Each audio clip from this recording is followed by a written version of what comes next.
আমারে বাঁচাও।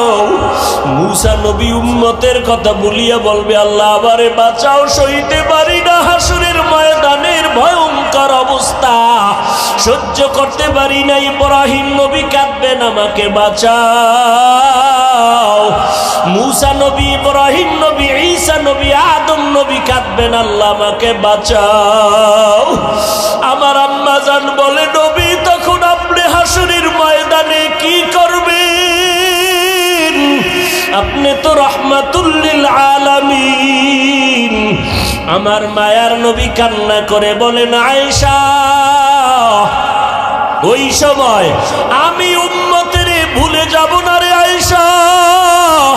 আমি তখন আমাকে বাঁচানোর চিন্তা করব না, আমি তাৎক্ষণিকভাবে আমি মাকামে মাহমুদে মাওলার দরবারে সিজদায় পড়ে যাব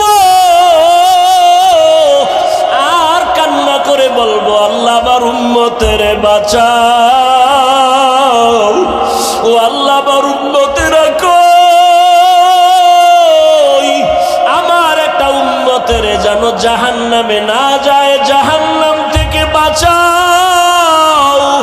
আমার একটা উম্মত জাহান্নামে গেলে আমি জান্নাতে যাব না।